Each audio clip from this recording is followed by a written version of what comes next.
नमस्कार।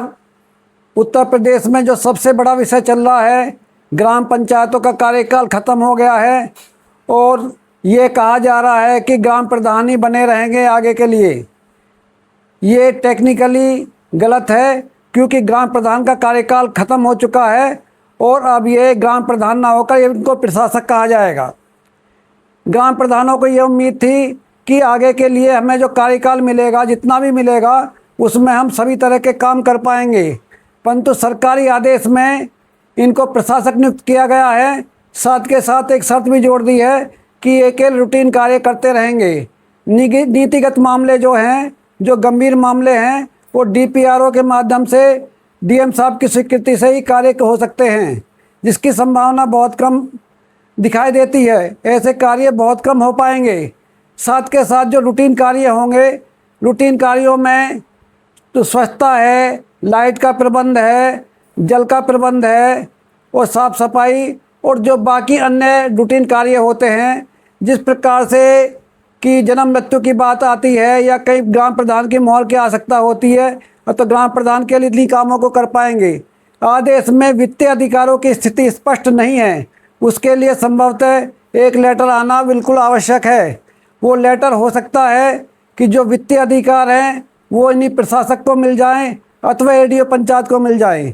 इस बात की पूरी संभावना है कि जो प्रशासक बनाए गए हैं इनको पूर्णतः वित्तीय अधिकार ना मिले, क्योंकि कार्यकाल समाप्त हो चुका है और साथ के साथ गवर्नमेंट एक प्रकार से जब कार्यकाल ख़त्म हो जाता है तो ये देखती है कि कहीं पैसे का दुरुपयोग ना हो जाए, तो ऐसे टाइम पर शासन प्रशासन सतर्क हो जाता है और उस पर ध्यान देता है।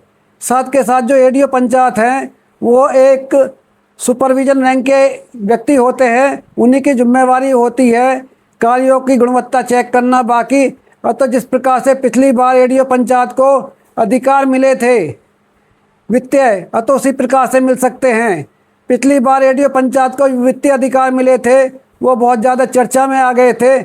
उसके पीछे कारण ये था कि उस समय किस्त आई हुई थी जिसका उपयोग नहीं हुआ था, और जो ग्राम प्रधान थे उन्होंने वोट के लिए, अपनी वोट के लिए कि मुझे वोट मिल जाए, कुछ काम एडवांस करा दिए गए थे। उन हालात में उनका पेमेंट होना अवश्य हो गया था, और जब ग्राम प्रधान ने वित्तीय अधिकारों का इस्तेमाल ना किया और एडीओ पंचायत ने किया, तो निश्चित रूप से ग्राम प्रधान तो जाने अनजाने या बिना सबूत के ये कह सकते हैं कि एडीओ पंचायत ने दुरुपयोग किया, क्योंकि अगर प्रधान को अधिकार मिल जाते तो उन्हीं कार्यों का, उन्हीं एस्टीमेट का और उसी एमबी के आधार पर ग्राम प्रधान भी पेमेंट करते, तब वो ये बात नहीं कह पाते। चाहे ग्राम प्रधान हो या एडीओ पंचायत हो, दोनों ही एस्टीमेट और कार्य के बाद जो एमबी आदि होती है उसके बाद पेमेंट करते हैं। जो ग्राम प्रधानों की मांग है कि हमें विकास कार्यों के लिए हमें मौका मिलना चाहिए, उसकी बात बिल्कुल जायज़ हो सकती है, परंतु सरकार की दृष्टि से जो वित्तीय अधिकार है वो किसी को मिले, आम जनता को कोई फ़र्क नहीं पड़ता, क्योंकि कार्य तो नियमानुसार ही होते हैं। और किसी की एडीओ पंचायत की मांग करना कि वित्तीय अधिकार हमें मिले, वो भी गलत है, और ग्राम प्रधान ये कहें कि वित्तीय अधिकार हमें मिले, वो भी गलत बात है। गवर्नमेंट अपने धन के सदुपयोग के लिए, धन के कंट्रोल के लिए जिसको ठीक समझती है कि धन का सही ढंग से सदुपयोग हो जाएगा और जिस मकसद के लिए धन आया उसी मकसद के लिए पेमेंट होगा। अब तो ये सरकार दोबारा से एक लेटर जारी करेगी जिससे स्थिति स्पष्ट हो जाएगी। प्रधानों को जितनी मुझे उम्मीद थी उनमें खुशी तो उसी प्रकार की है, जनता में भी उसी प्रकार की खुशी है, परंतु वित्तीय अधिकार की स्थिति स्पष्ट नहीं है।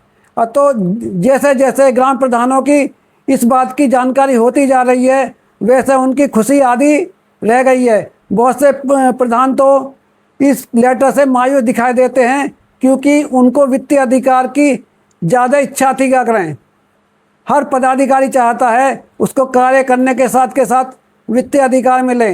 अभी स्थिति स्पष्ट नहीं है, और अगला कोई लेटर जिसकी संभावना हो सकता है 2 दिन में आए या 10 दिन में आए, जैसा भी पंचायत डिपार्टमेंट महसूस करेगा, उसके बाद ही स्थिति स्पष्ट हो जाएगी कि वास्तव में प्रधान को जब प्रशासक के तौर पर कितने अधिकार मिले हैं।